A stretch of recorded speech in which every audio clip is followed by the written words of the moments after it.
Hello friends, welcome to our YouTube channel. आज के इस वीडियो के अंदर जिसमें आप अगर 3,000 रुपये की पर मंथ की SIP करते हो तो आप अपना फाइनेंशियल फ्रीडम का गोल जो है वो बहुत ही जल्द अचीव कर सकते हो। तो सबसे पहले हम बात कर लेते हैं आपके कन्फ्यूजन की। जब भी नए होते हो म्यूचुअल फंड में इन्वेस्ट करने के लिए, बहुत सारे चार्ट वगैरह ओपन करते हो तो आपको कुछ इतने सारे म्यूचुअल फंड देखने को मिल जाते हैं एंड आप जब रिसर्च करते हो तो आपको समझ में नहीं आता है कि आखिर किस फंड में हमें इन्वेस्ट करना चाहिए। आज के समय में लगभग 44 से ज़्यादा जो है म्यूचुअल फंड की कंपनी है, ठीक है। एंड यहाँ पर आपको देखने को मिलता है कि हर एक म्यूचुअल फंड कंपनी के अंडर लगभग 60 या फिर 100 या फिर 50 कुछ इस टाइप से म्यूचुअल फंड स्कीम है। मतलब अगर आप देखने जाओगे तो फिर म्यूचुअल फंड की काउंटिंग में बहुत ज़्यादा हज़ारों की गिनती में लगभग म्यूचुअल फंड हो जाते हैं। एंड अब आपको कन्फ्यूजन होती है कि किस म्यूचुअल फंड में इन्वेस्ट करना चाहिए। तो यहाँ पर आपको हम अपनी वीडियोस के अंदर हेल्प देते हैं, लाइक सारा डाटा एनालिसिस करके कि आप इन फंड्स में इन्वेस्ट कर सकते हो। हम बात करते हैं अपने पहले म्यूचुअल फंड की, जिसका नाम हो जाता है Baroda BNP परिवास mid cap fund. ये सारे फंड जो भी मैं बता रहा हूँ ये सारे मिड कैप फंड होने वाले हैं। एंड यहाँ पर आप देखोगे इसकी NAV प्राइसिंग तो आपको 83 रुपीज़ देखने को मिलेगी। फंड साइज आप देखोगे 1513 करोड़ का फंड साइज देखने को मिलेगा। एक्सपेंस रेशियो आप देखोगे 0.63% है एंड कैटेगरी एवरेज का जो एक्सपेंस रेशियो है वो 0.79% है। मतलब यहाँ पर आपको काफ़ी अच्छी चीज़ें देखने को मिल रही हैं। इसके बाद हम आगे बढ़ते हैं एंड बात करते हैं रिटर्न की। तो एक साल में इस फंड ने 25% के रिटर्न दिए हुए हैं, 2 साल में 10% के हैं एंड 5 साल में आप देखोगे लॉन्ग टर्म में 21% के रिटर्न देखने को मिल जाते हैं। कैटेगरी एवरेज 20% है। यहाँ पर अब हम आगे बढ़ते हैं, आगे बढ़ के देख लेते हैं SIP रिटर्न। 10 साल के लिए अगर आप 1,000 रुपये की SIP करते हो तो 1,20,000 रुपये आप इन्वेस्ट करते हो, 3,18,000 का रिटर्न मिलता है। जो एब्सोल्यूट रिटर्न होता है वो 165% का है। टैक्स की बात करते हैं तो अगर 1 साल के अंदर अंदर आप रिडीम करते हो तो लगभग 10% का लगभग 15% का आपके ऊपर टैक्स पड़ जाता है। 10% टैक्स पड़ेगा जब आप 1 साल के बाद रिडीम करोगे। जो नंबर ऑफ स्टॉक्स हैं जिनमें इन्वेस्टमेंट है वो 62 है।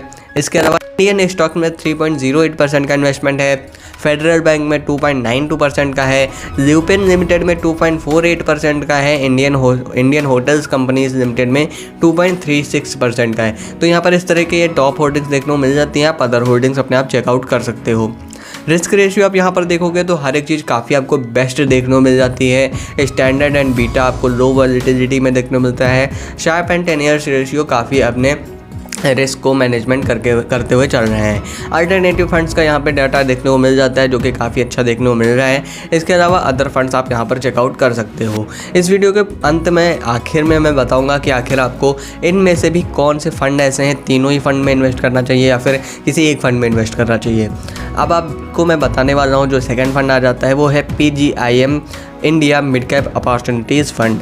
यहाँ पर आपको देखने को मिल जाता है जो NAV प्राइसिंग वो 55 रुपये है। फंड साइज आप देखोगे 9,342 करोड़ का है। एक्सपेंस रेशियो 0.41% का है। कैटेगरी एक्सपेंस रेशियो आप देखोगे तो 0.79% है। मतलब यहाँ पर भी एक्सपेंस रेशियो आपको काफ़ी अच्छा देखने को मिल जाता है। 1 साल की बात करते हैं तो 12% के इस फंड ने रिटर्न दिए हुए हैं। 2 साल में सिर्फ 6% के हैं बट 5 ईयर्स में 25% का रिटर्न आपको देखने को मिल जाता है। कैटेगरी एवरेज सिर्फ 20% है तो काफ़ी अच्छा यहाँ पे ग्रोथ देखने को मिल रही है। इसके अलावा अगर आप यहाँ पर SIP करते हो 1,000 रुपये के 5 साल के लिए तो 60,000 रुपये आप टोटल इन्वेस्ट करते हो, 1,18,000 आपकी वैल्यू निकल के आती है। एब्सोल्यूट जो रिटर्न है वो 96% का हो जाता है। पोर्टफोलियो की बात करते हैं तो यहाँ पर आपको देखने को मिल जाता है ट्यूब इन्वेस्टमेंट 2.94% है, फोनिक्स में 2.81% है, मैक्स हेल्थ केयर इंस्टीट्यूट में 2.77% है। तो ये टॉप होल्डिंग्स देखने को मिल जाती हैं। नंबर ऑफ स्टॉक जो है वो 69 है। लार्ज कैप इन्वेस्टमेंट 7% है, मिड कैप इन्वेस्टमेंट 28% है, स्मॉल कैप इन्वेस्टमेंट 31% है। तो ये चीज़ें आपको देखने को मिल रही हैं। रिस्क रेशियो की बात करते हैं तो स्टैंडर्ड एंड बीटा आपको हाई वॉलेटिलिटी में देखने को मिल जाता है। बाकी रेशियो जो है वो आपको अच्छे देखने को मिल जाते हैं। अल्टरनेटिव फंड्स यहाँ पर आपको देखने को मिल जाता है, जिसका डाटा आप अपने आप एनालिसिस कर सकते हो। एंड टैक्स जो पड़ता है वो भी यहाँ पर भी सेम पड़ता है। जो 10% टैक्स पड़ेगा वो 1 साल के बाद रिडीम करने पर पड़ेगा, एंड 1 साल के अंदर रिडीम करते हो तो 15% टैक्स पड़ता है। अब हम बात करते हैं थर्ड फंड की, Nippon India growth fund. And यहाँ पर आपको क्या देखने को मिल जाता है, जो NAV प्राइसिंग है वो लगभग 3,000 रुपये के आसपास है। फंड साइज आप देखोगे 19,000 करोड़ का है। एक्सपेंस रेशियो 0.9% है। इसके अलावा यहाँ पर जो आपको रिटर्न देखने को मिल जाता है 5 साल में 23% का है। तो यहाँ पर आपको काफ़ी अच्छे रिटर्न देखने को मिल रहे हैं।